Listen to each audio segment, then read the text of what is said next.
Mesdames et messieurs, bonjour, soyez les bienvenus pour cette nouvelle édition de notre journal de 15 heures au sommaire de l'actualité.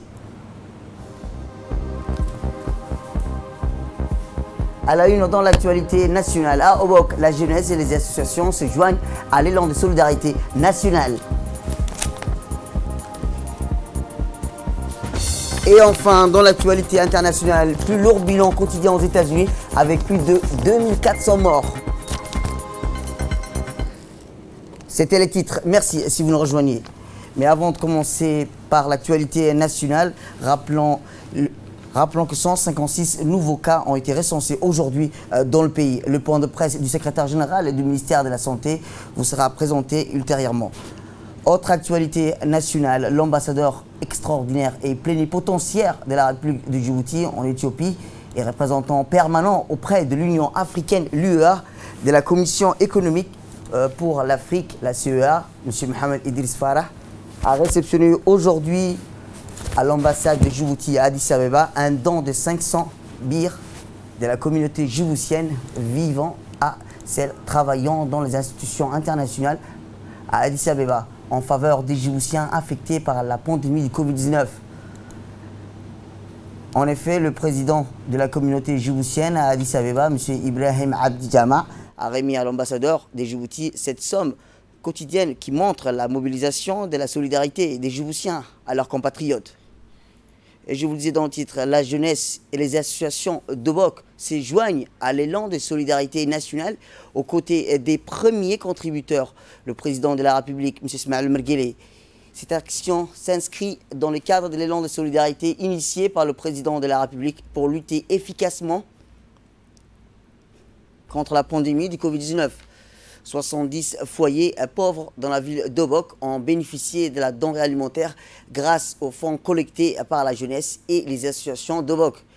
Les bénéficiaires de cette aide alimentaire ont exprimé leur remerciement à la jeunesse d'Obok et aux associations pour cette initiative qui allégera leur souffrance du fait de l'isolement sanitaire. Les associations des femmes d'Obok ont organisé des actions sociales et citoyennes en faveur des familles les plus démunies du quartier des Fantihirou. Ces femmes solidaires ont distribué des kits. Gens vulnérables se protègent contre tout risque de propagation.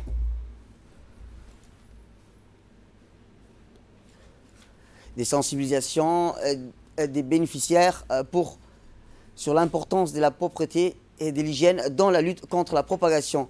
C'est fléau vrai, viral et la technique de lavage des mains pour se protéger et protéger les autres de tous les risques de contagion.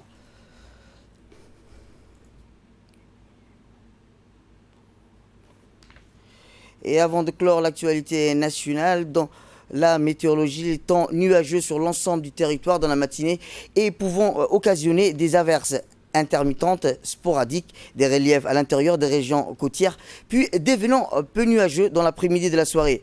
Les vents souffleront du secteur nord-est, est, faible à parfois modéré. La visibilité restera bonne, la mer sera peu agitée, à temporairement agitée au large. Actualité internationale, le secrétaire général de l'ONU, Antonio Guterres, a affirmé que seul un vaccin sur l'efficace pourrait mettre fin à la crise sanitaire du Covid-19 qui frappe le monde depuis plusieurs mois. Antonio Guterres a précisé que son appel, le 25 mars, 2 milliards de dollars de dons pour un vaste plan a été récolté humanitaire de l'ONU. En réponse à la pandémie, avait permis de récolter jusqu'à présent environ 20% de cette somme. Grâce à l'Organisation mondiale de la santé, l'ONU a été en mesure d'équiper 47 pays africains de tester pour le Covid-19 et il a aussi félicité. Le chef de l'ONU a par ailleurs salué les efforts de plusieurs gouvernements africains pour atténuer les conséquences de la pandémie, citant l'Ouganda qui a décalé un impôt pour soutenir les commerces, la Namibie qui offre un revenu d'urgence aux travailleurs ayant perdu leur emploi, le Cap-Vert qui remet une aide alimentaire et enfin l'Égypte qui a réduit la taxation des industries. Et je vous le dis dans le titre, les États-Unis paient le plus lourd tribut de la planète avec plus de 28 326 personnes décédées. Emportées par la pandémie du Covid-19.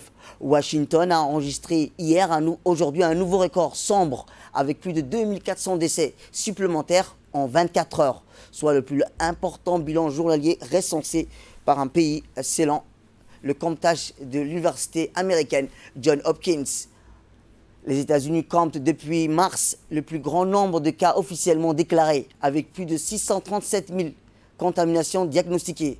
Environ 3,3 millions de tests ont été effectués dans le pays, selon le président américain, qui assure que le gouvernement fédéral avait commandé des centaines de millions d'équipements de protection pour être ensuite dispatchés entre les États. 17 millions d'Américains se sont inscrits au chômage en seulement 3 semaines. Donald Trump avait annoncé mercredi que les États-Unis allaient suspendre leur financement de l'Organisation mondiale de la santé, soit environ 400 à 500 millions de dollars par an.